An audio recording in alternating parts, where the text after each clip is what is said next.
Hello, everyone. Welcome to Cosmic Metamorphosis. My name is Kat. Thank you so much for tuning in to my channel today. I'm going to try to do some videos in between my Alex Collier information with some other people's information as well.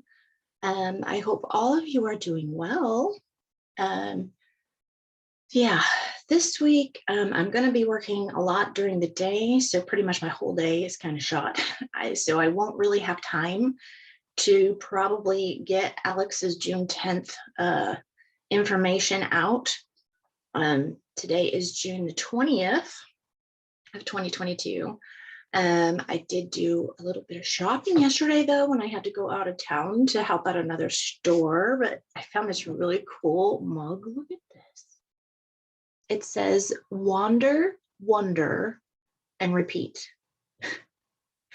And I know it has the moons, but I'm a wanderer and a wonderer. So this cup was like on clearance for $3.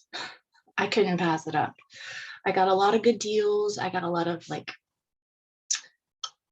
things I can put in my laundry room, basically. Like I found some really cool frames, and it kind of looks like clay, like a clay imprint of flowers or herbals. Like one has a dandelion. I'll show it to you when I'm done, but I'm going to add to it because it's kind of, you see the imprint, but there's no color.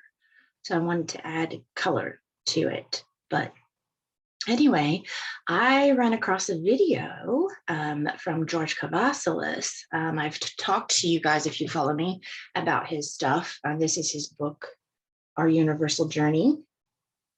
It was a conference that I went to at the Assetti Ranch back in 2011, I think. So there was a lot of controversial things. I think that's why we don't really hear from him in this movement anymore, like exopolitics or anything. He did a lot of interviews. He did a European tour. He did a US tour back then. But when he started talking about like the chakra system and the pineal gland, it turned a lot of people off in the New Age movement. So it's a lot of controversy. I had this book before. I loaned it to a friend, and then they loaned it out to one of their friends, and I never got it back. So a couple of years ago, I went online to try and find it, and it's very hard to find in paperback. You can get it in audio, I think, still on Amazon, and I think under his website. But yeah, I paid like $64 for this book when it was normally like less than 30.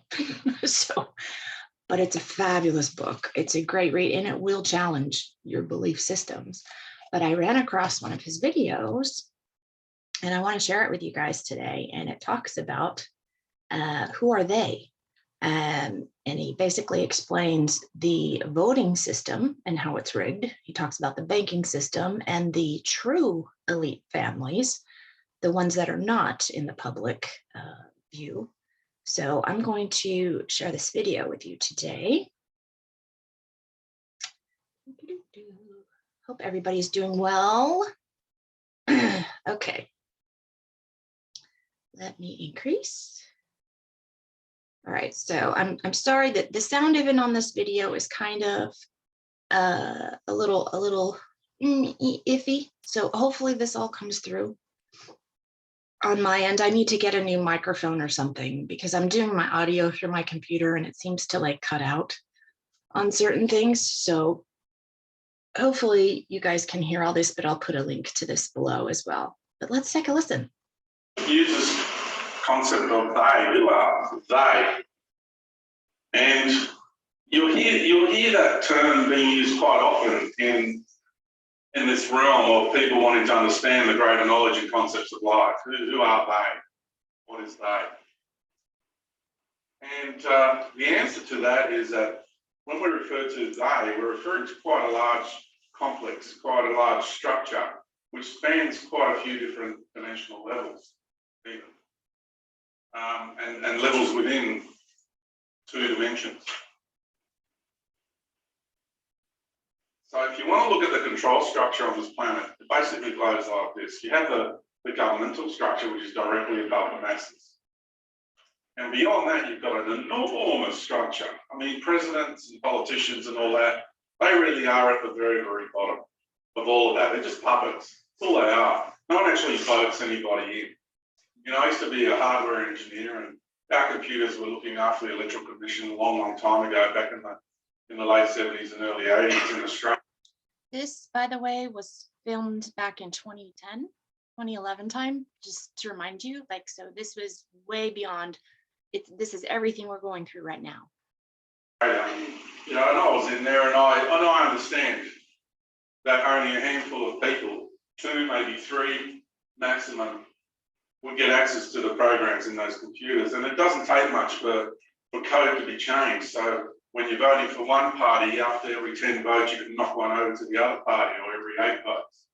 No one would ever know you did it. Not hard to do, you know? And when you understand things from that level, then you realise that you can get a machine to say whatever you want it to say. And that there's no such thing as democracy. No one ever gets voted into the position. Everybody gets appointed. And they're groomed from a very young age to actually fulfil that role. And they have usually, you know, half a dozen options. In case one doesn't work out, they've got somebody else that can fulfill that role. And if that doesn't work out, then they'll have someone else that fulfills that role. So they've always got plan A, B, C, D, E, F, G up their sleeve, making sure that they've got all their bases covered so their agenda can eventually be fulfilled. So there is no such thing as democracy. That's an illusion. And whenever you vote, and you vote for an election, that's an illusion. No one actually votes for anyone to come into power. Everything is by design, and people get appointed in the position. That's fact, that's reality. So the structure of they goes up quite high. So beyond the US president, you have 38 levels of top secrecy. So who are all these people? And that's just within the US structure. What about all the other structures? What about the banking systems? Because that's separate from the 38 levels of top secrecy that I talked about for the US president. But what about the banking structures now? And what is the banking structure? The banking structure is a mechanical tool that is used to control the human race via what we call an economic collective. And economic collectives come in many, many different forms. They can just credit system can be used. So it doesn't matter if they want to wipe out one sort of currency and introduce some other new, you know, fancy version of currency, you're still going to be inside an economic collective. It doesn't matter if you get introduced into a galactic community and they come up with this really wonderful technology and you are now introduced into the way they structure their societies, and maybe some sort of credit system and a reward system. Doesn't matter, it's still an economic collective. You can dress it up however you like. So the structure of they goes really high up, goes through the banking system, goes through the cartels of all the monetary cartels, the CEOs and the corporate structures and the infrastructure. It's massive. With all the technologies that are being imposed on the human race, it's a colossal system. The whole thing. It's heavily compartmentalized. People that sit at the top of one structure think that they're at the top of it all, and they're not. They're just at the top of a compartment which controls one hierarchical structure. And they have no clue that right next to them is another structure that is equal, if not greater than what theirs is. They can't see that.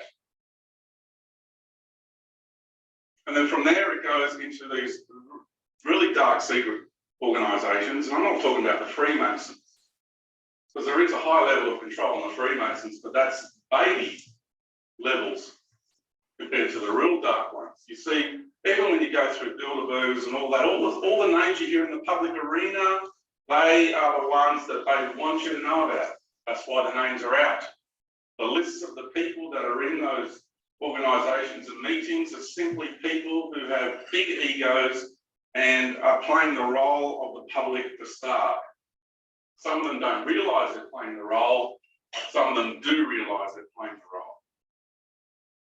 So there's organisations that exist behind the scenes that you don't know the names of, There are wealthy families, not talking Rothschilds, Rockerfellers and all that, no. The names that you don't know about. And I'm not going to name names. I'm not going to do that. But there's names of families that you don't know about that are hidden behind the scenes, and they are the real string pullers behind the scenes. Let me give it to you this way. Let me give you an example of one of the main structures on our planet. You think that the US controls the planet in so many ways, and it does, in a way it does. But don't think for a minute that the head of control, the head of the snake, is in America. It's not. It's like a mafia setup. It's like this. You've got the big boss, and he creates a structure. So he has his musclemen that go out and do the heavy work.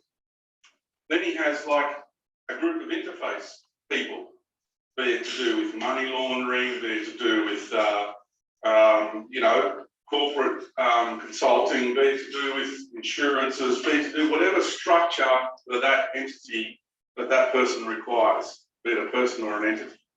This is how they function. So they create, what they do is they create layers, a buffering system. So what they want to do is insulate themselves as much as they possibly can from the interactive process that takes place in the public arena. So think of America as the muscle man. Then think of Europe as the interface.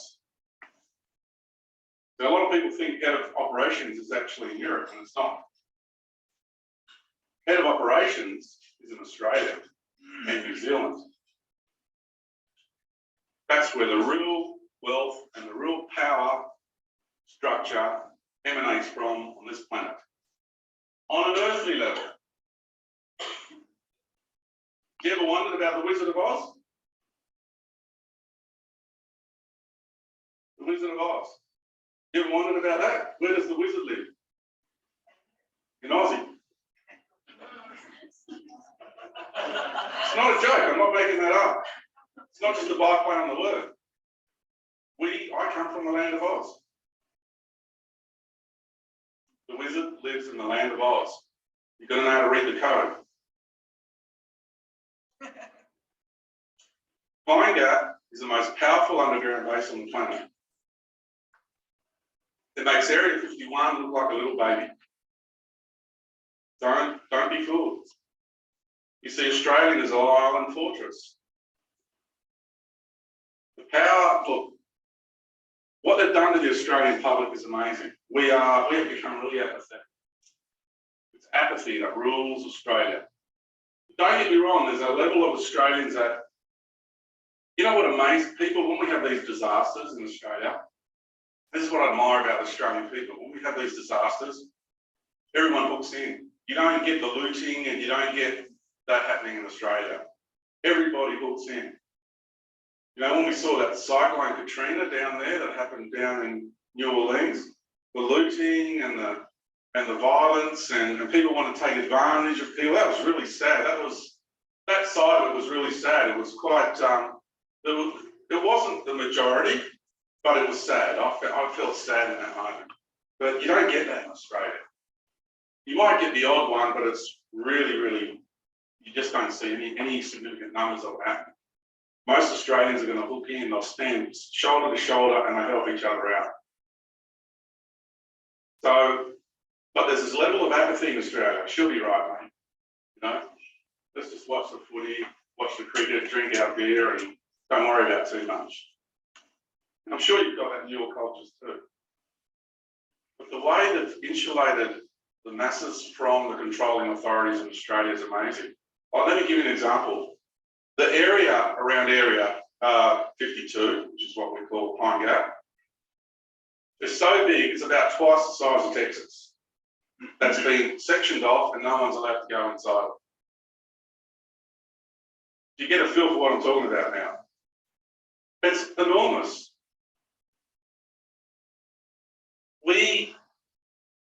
Australia's an island fortress, and the most powerful and the most wealthy families that do all the string pulling kind of scenes live there. And a lot of the people who are very wealthy and powerful in areas like the US and Europe are, interestingly enough, in the process of purchasing in the last 5 years properties in Australia, because they feel that's the safest place to be. And there's underground tunnel networks in Australia that are so big, like the distance from Pine Gap to our capital, Canberra, is around 2,000 to 2,500 kilometres. And they have an underground tunnel that links Pine Gap to our Parliament House in Canberra. That's huge. And these are high-speed, magnetically run trains. No surface touch, doesn't touch anything. It just hovers in the air and goes like a bullet through that tunnel. There's a lot more going on with Australia than people realise. But don't underestimate down under and what it's capable of and the role that it's playing. And then you go to these secret structures, and I'm not talking just skull and bones and all those societies that you know. There are a whole plethora of individual little units in this compartmentalised system, literally hundreds of them, all different names no one knows about.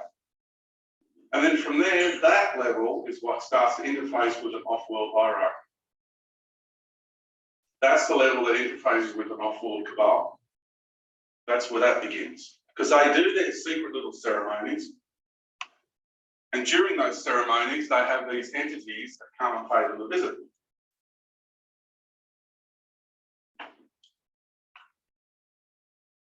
And every time they do these ceremonies, these other off-world entities and interdimensional beings get their tentacles deeper into people. Every time they perform a ritual. And there's a ritual that I haven't spoken of yet, which I will in a moment.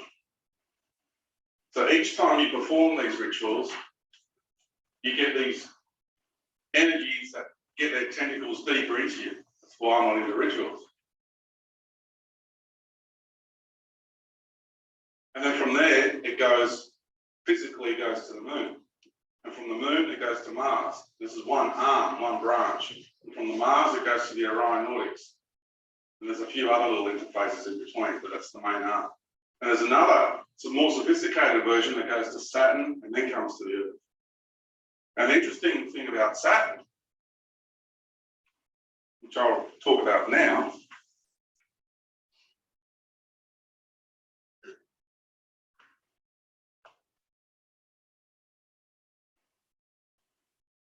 the interesting thing about this fella is understanding the age-old battle that's going on, because it's every single planet, you know, we have 12 strands of DNA, right? So you've got to understand that that's a fractal structure that the creator is using. It's fractal for 12. Each strand of DNA represents an archetypal personality of the creator. And then we have the 12 planets in our solar system. And that's why you have the 12 apostles. And it's a link to the carbon structure as well. So the whole thing is linked. And it's all got to do with carbon's 12. And it completes the whole infrastructure from physical life to spiritual life to cosmic life. Now, the rings of Saturn are really important, because the role that Saturn is playing as an archetype has to do with the age-old battle of the personality of the consciousness that is that planet, and the jealousy that it has to do with the sun, who is the solar system. Those two guys have a bit of a power struggle going on. And with the sun taking a step back for a very, very long period of time and allowing things to unfold, allowing darkness to come into its body, embodiment of the solar system, Saturn started playing a more prominent role. It's the local headquarters of what you would call the Great White Brotherhood. Again, remember this energy here, the positive side of the scales only, known as the Great White Brotherhood. And what they're doing, you'll notice there's a lot of talk about the rings of Saturn at the moment. And what they're doing is, because if you really look at the rings, you can see that they're manufactured. I mean, it's pretty obvious. And what they're doing is the rings are being used to calibrate the energetic patterns in our solar system, because the energies of Saturn and the beings that are working with the Saturn energy want to take control of the solar system away from the sun. It's a power struggle. And they're using the rings as tuning rings. It's got to do with harmonics. And the way the harmonics affects the whole solar system and especially life here on Earth. It's a very sophisticated tool that they're using with the tuning ring. So it's a sophisticated technology. They know exactly what substance to put in the rings, to what degree, how to space them. And it's kind of like this. And I find it fascinating that science actually calls them the A, B, C, D, E, F, and G ring. Anyone who understands music will understand what I just said. So you've got to understand that there's so much more going on with this, with Saturn and the role that Saturn's playing. It's a very sophisticated level of control, high-end spiritual level. Self-righteous, white positive, love and light, judgmental energy. Will sell love and light for all it's worth. That's what they're going to use. That's what they're using against the human race. Is our yearning for love, because we've been deprived, we've been plunged into such a deep negative charge for so long, and that's how Saturn is being used against the human race. Now, I talked about rituals before. I want to get on this subject again. It's pretty heavy. You always use. Okay. Yeah, I could. Let me stop this. I could listen to him forever. Talk about stuff. That whole weekend that he was talking was absolutely fabulous. Like, I had such a good time. So yeah, he's got some very interesting information. I'm sure there's more videos I could probably share with you guys out there, but for today, I just wanted to get that little piece in there. So yeah, people have been talking about what's going on now, 10, 20, 30 years ago. So it's all coming to light though. It's all coming out in the public. So if you liked this video, share this with everybody that you know. Like this video. I'll probably do another one today, really short one for you. But I will put a link to this original video in here, and I'll try and remember to put a link to George's website. Because like I said, he's got a lot of great information. I don't know really why he fell out of the public domain. He kind of just stays in Australia now, and he does his workshops and things like that. But he's got some great information, and he's always resonated with me with most of his stuff. So anyway, I love all of you guys. Thank you so much for subscribing. Thank you to Rachel Edwards for the donation. I really appreciate it. That was awesome. Didn't need to, but thank you very much. So I appreciate that. And I love all of you. You are my soul family. And I wish I could give you all a great big hug. And till next time. Love ya. Bye.